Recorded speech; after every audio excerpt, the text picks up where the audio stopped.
The state of Kuwait today marks the 30th anniversary of the 1990 brutal invasion that severely and harshly sought to obliterate the identity of the country. Overnight, the Iraqi regime's troops turned Kuwait, the pearl of the Gulf, into a scene of utter chaos and destruction.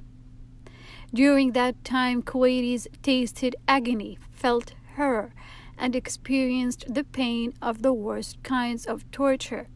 Since the early hours of the invasion, the Kuwaiti government and people utterly rejected the flagrant aggression, and Kuwaitis both at home and overseas stood by the side of their legitimate leadership to defend their country, freedom, and sovereignty. During the invasion, the aggressors adopted a scorched earth policy, setting fire to 752 oil wells, digging trenches and filling them with oil as a barrier against the US-led international coalition troops. But thanks to the wise leadership of the late Emir Sheikh Jabir al-Ahmed al-Jabir al-Sabah, the late father Emir Sheikh Saad al-Abdullah Salim al-Sabah, the late Emir Sheikh Sabah al-Ahmed al-Sabah, who was a foreign minister at the time, His Highness the Emir Sheikh Nawaf al-Ahmed al-Sabah, who was the Minister of Defense at the time, and with the assistance of the Kuwaiti people, Kuwait was able to gain support of the international community and to achieve liberation. As soon as the aggression took place, the world condemned it, and the UN Security Council issued a host of decisive resolutions, starting with Resolution 660, which demanded an immediate withdrawal of the Iraqi regime forces from Kuwait. Then other ones followed under Chapter 7 of the UN Charter, which sets out the UN Security Council's powers to maintain peace, thus allowing it to determine the existence of any threat to the peace, breach of the peace, or act of aggression, and to take military and non-military action to restore international peace and security. The Arab and international stances adopted similar stances, demanding the immediate withdrawal of the aggressors and holding the invading regime accountable for all the damages caused by the invasion. When the ordeal of the brutal Iraqi invasion of Kuwait intensified, His Highness the Emir Sheikh Nawaf al-Ahmed, who was Minister of Defense at that time, issued the statement dated September 23, 1990, calling for Kuwaiti youth to volunteer and take up arms to liberate and defend their beloved country, Kuwait. The statement specified the ages of the volunteers, places of registration, and places of training to join the volunteering centers. The contribution of the resistance to the political will to go to war was at least as important. The accounts of life under occupation, the atrocities and the courage of the ordinary Kuwaitis transmitted by people like Wafa al-Amir, Suad Hassan, and Asrar al-Gabandi were critical in keeping public opinion focused on the issue of human rights. During liberation, if you go out to the streets, you will find more women than men, because most of the women in Kuwait were out looking for food supplies and various types of supplies that needed for their families. And it is astonishing that, we never think about women being that courageous to go out when you have, Iraqi troops all over the place. But the reality that they were out every day and they were really not afraid. Some kind of sense of duty that they had towards their families to go out and try to secure food. And many missions that the women carried were even moving weapons, even moving, information, data, They participated in every aspect of management of life during invasion. And they played almost a bigger role than the men did during that period inside Kuwait. So it's so ironic that although they are 50% of this community, until today we talk about do the women, they have a role? What is their political role? And do they have their rights or they don't? I mean, we never thought about these things when we were just doing them in Invasion, because we were one and everybody played their role. And this is exactly what we want, is that we want a level playing field where every woman, every man play their role to the best interest without, discrimination. I think that was completely demonstrated during the invasion period, and that's the natural way of living.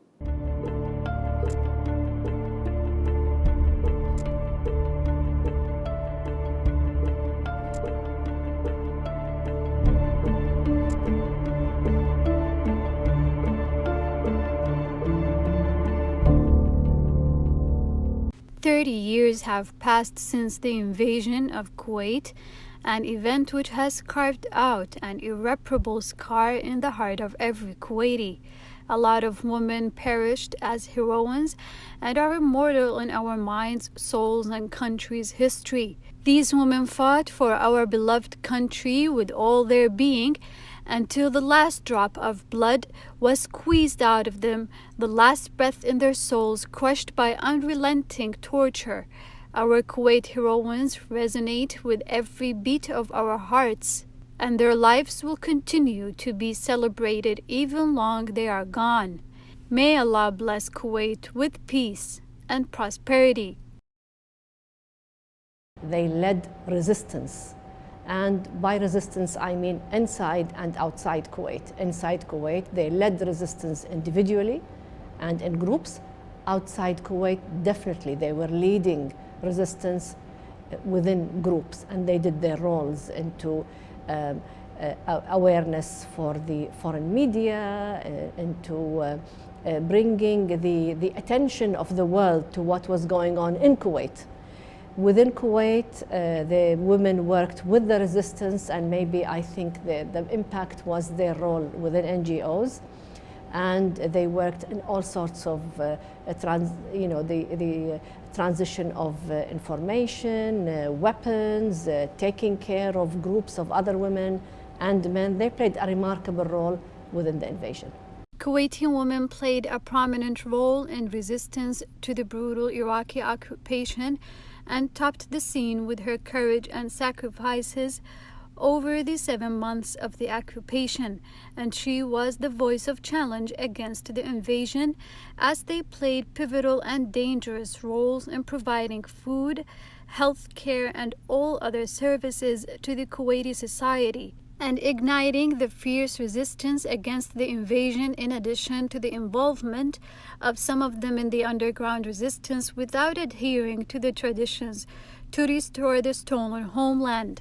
The actions of the Kuwaiti resistance helped to retain the moral high ground for Kuwait in a way that politicians, diplomats, and public relations consultants could not.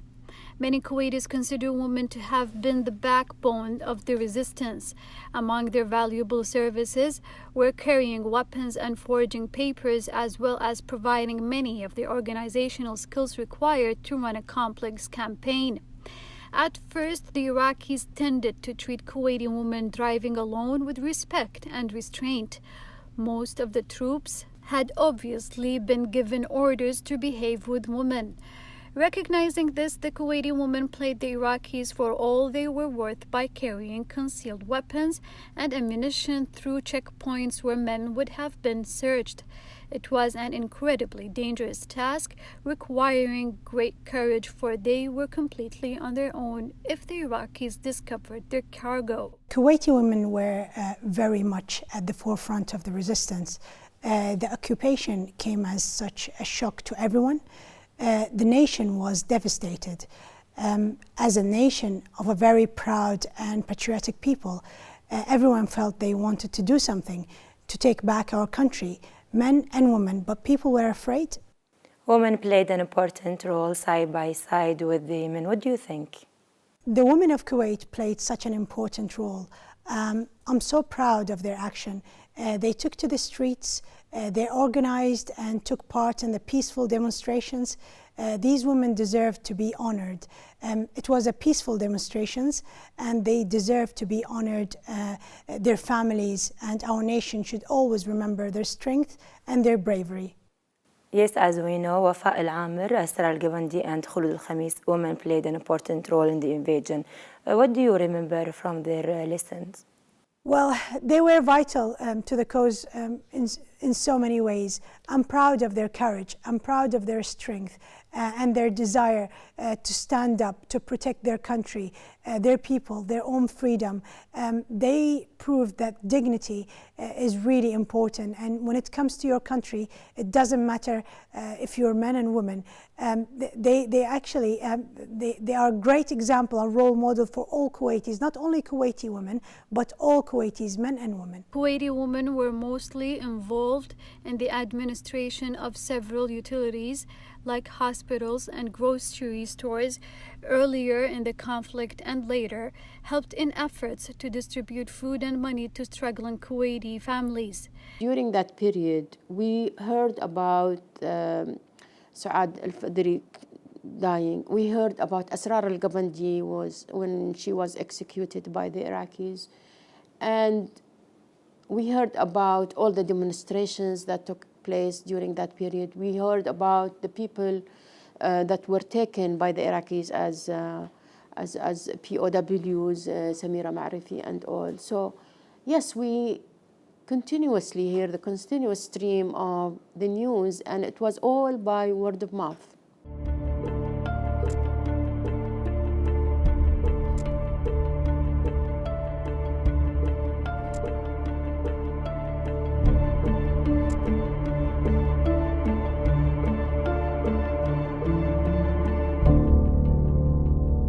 Every so often in history, there comes along a hero, unassuming these heroes stand up when others are dragged down and lead the way when all seems lost. Lucky for those around her during the invasion, Asrar Muhammad Mbarak al-Gawandi was one of those fearless warriors who poured her blood, sweat, tears, and ultimately life into the resistance movement against the oppressors of her fellow citizens. Asrar did not cower in fear or sit idly by as her country was overrun, but instead chose to face grave danger head on in what was to become a relatively short but bloody battle to restore Kuwait to its rightful owners. Born on November 23, 1959, Asrar, the sixth of her siblings, devoted her life to gaining a proper and extensive education.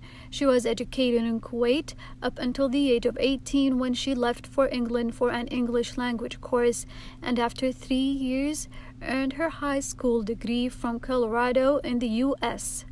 A computer major, Asrar managed to master computer functions, which would later make her invaluable to the Kuwaiti resistance and a direct target to the Iraqis. She went on to earn 3 master's degrees in education, economics, and handicap rehabilitation. Asrar worked in the Ministry of Foreign Affairs at the Information Center, established a nursery school, and regularly volunteered at the Khalifa Pearl Association, a non-profit organization to take care of autistic children. She loved volunteering and enjoyed devoting her time to charity immensely. Little did the Iraqi invaders know when they charged into Kuwait, gentle, kind, intelligent, dignified, gracious Asrar would prove to be a far more threatening and formidable force than they could have possibly imagined from one woman.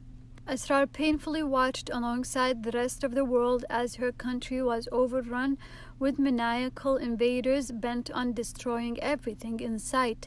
Watching the destruction moved the deep-seated patriotic feelings inside her that would not allow her to stand aside.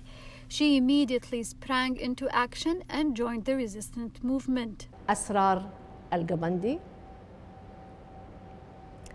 a woman activist who decided to give her life for her country. She owned a school for handicapped in Kuwait. She decided to work she decided to resist the invasion herself. I don't know if I can explain that she was part of a resistance group. She led her own thoughts and ideas. She decided to resist the invasions. She decided to become a model for other women into restoring her country and into giving whatever she could for this country. And unfortunately, later on, she was tortured, and that was an impact psychologically on other men and women until November, when she was killed brutally by the Iraqi army. So Asrar al-Gabandi, I think it is a story that we will never forget. And until this day, when we speak about women, when we speak about leadership, when we speak about the love of this country, we have to mention Asrar al-Gabandi. The first martyr woman was shot dead by Iraqi soldiers just 6 days after the regime launched an offensive to capture its tiny neighbor. Sana al-Fodiri lost her life after taking the streets to protest her country's right of independence under the leadership of the late Emir Sheikh Jabir al-Ahmed al-Jabir al-Sabah. Sana was speaking on behalf of all Kuwaitis generally and speaking, and women in particular, as she shouted, "Kuwait is for Kuwaitis. Our Emir is Sheikh Jabir al-Ahmed al-Jabir al-Sabah." A number of young women stood out for their courage. Wafa al-Amir, a 23-year-old radiographer, took part in the bombing of the Kuwait International Hotel and at least 2 other bombings, including restaurants catering to Iraqi soldiers in the Khaitan and Hasawi areas. She carried out bombings in some squares in which the occupation soldiers gathered in the military area, as well as transferring weapons from Jabriya to various other places around Kuwait using change and camouflage constantly according to the group and the place of its activity in resisting. Well, I think that was amazing to watch Kuwaiti women become directly involved in the invasion and also directly involved in supporting Kuwaitis who were remained in Kuwait. Many of them joined the resistance.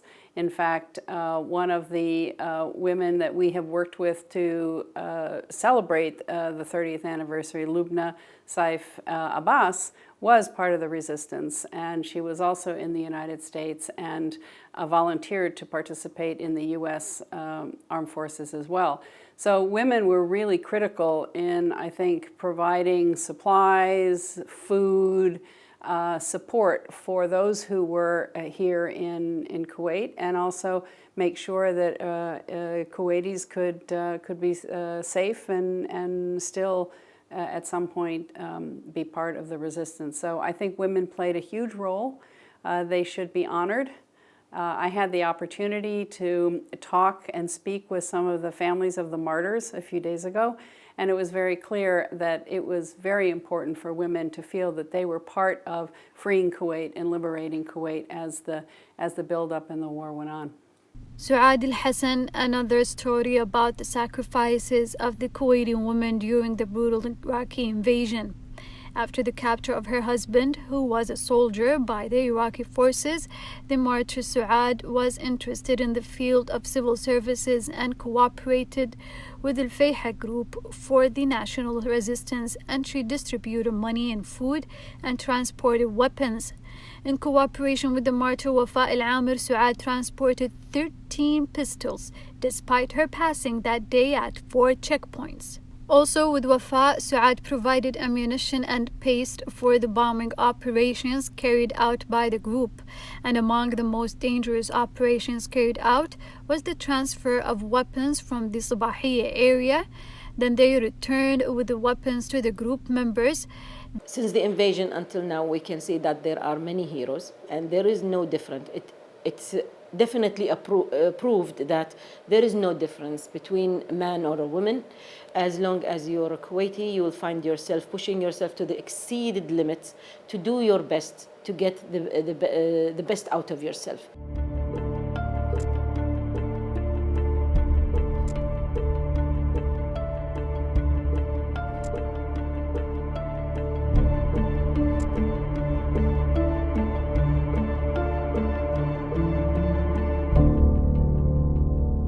Khulud al-Khamis, a journalist, took an active part in several resistance attacks, and Amy Burhan, the teenage daughter of a deceased Kuwait Airways pilot and an Englishwoman, was alone in Kuwait at the time of the invasion, for her mother was abroad and unable to return. Amy turned her house in a quiet back street of the exclusive suburb of Mishrif into a resistance meeting place. On the first week of November, U.S. sent more troops to the Gulf. About 100,000 troops arrived to support the existing 220,000 troops in the region. On January 12th, the U.S. President George Bush managed to convince the Congress to use force to liberate Kuwait from the Iraqi invasion, resulting in Operation Desert Storm.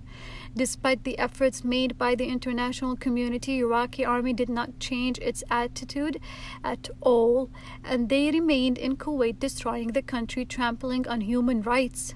Under these circumstances, the UN Security Council adopted Resolution 678 that allowed the UN member countries that sent troops to the multinational forces to take all necessary means, including the use of force, if Iraq did not comply with the series of UN Security Council resolution by January 15, 1991. At midnight on January 16, 1991, the deadline set by the United Nations for the withdrawal of Iraqi forces from Kuwait has ended, and immediately after the Operation Desert Storm liberating Kuwait began. The largest coalition since World War II was formed to oppose Iraq's aggression, consisting of forces from 34 countries, and was led by the American General Norman Schwarzkopf. In the morning of January 17th, after the end of the ultimatum set by the UN Security Council, air raids were launched with the participation of 1,800 warplanes from the US, UK, Saudi Arabia, and Kuwait. On the 24th of February, 39 days after the airstrikes, coalition forces entered at dawn into Kuwaiti and Iraqi territories. The ground forces were divided into three main groups. The first went to liberate Kuwait City, the second to surround the wing of the Iraqi army west of Kuwait, while the third group was tasked with moving in the far west and entering south of Iraqi territory to cut off all supplies to the army. On February 26, 1991, the Iraqi army withdrew from Kuwait after setting fire to Kuwait's oil fields. The U.S. President George Bush announced on February 27 the liberation of Kuwait, 100 hours after the launch of the ground operations, saying his famous phrase, "Kuwait today is free." Of the invasion, I was working in the policy office at the Pentagon that focused on Middle East affairs, and so our responsibility as an office was to develop the policy and implement a lot of the diplomatic engagement and military engagement to build up the U.S. and coalition presence here in the region. We also had an opportunity as a private citizen also to be able to watch what was going on with the Iraqi invasion in real time, because for the first time we had journalists really here and embedded, and it was watching television, and you could see what was going on. So it was a very heartfelt moment that the world could watch as this was going on. On the Liberation Day, Iraq announced the withdrawal of its forces from Kuwait, but continued to reject UN resolutions issued against it.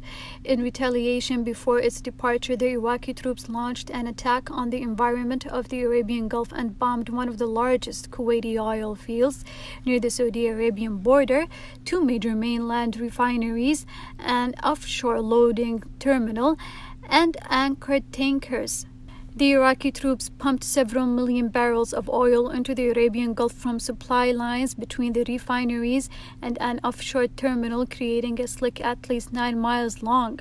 The spill immediately affected the wildlife in the region, including migratory birds and sea turtles. Well, one of the significant pollution is a dangerous one, which has a direct danger on people, is the minefields. We had minefields spread all over Kuwait in both terrestrial area and the desert, and also the coastline.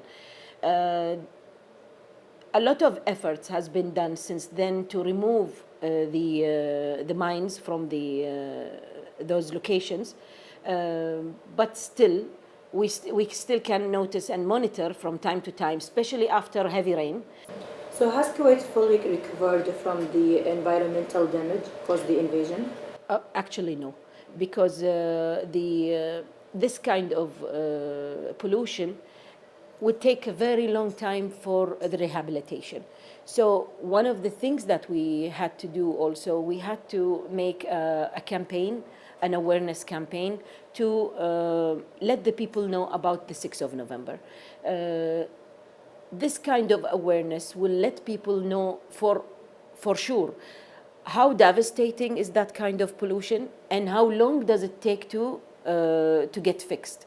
Okay, definitely it will take a long time, and for sure it will need to spend a lot of money, and you can see that from the environmental awards that already was assigned from the UNCC. One day like these 30 years ago, a Kuwaiti woman wore her yellow clothes, her protective helmet on her head, and braved the hell of fires that caught the oil wells as a result of the Iraqi occupation. The former Minister of Higher Education, Dr. Ahmed al-Rubai, may God have mercy on him, called her the Iron Lady of Kuwait when he addressed her saying, "You are more deserving than Margaret Thatcher by the title of Iron Lady." If we remember the period during this invasion, it was one of the worst periods anyone can live through, because what we lost was basically our security and our safety. The same, it's ironic because security and safety is something that we Kuwaitis take for granted.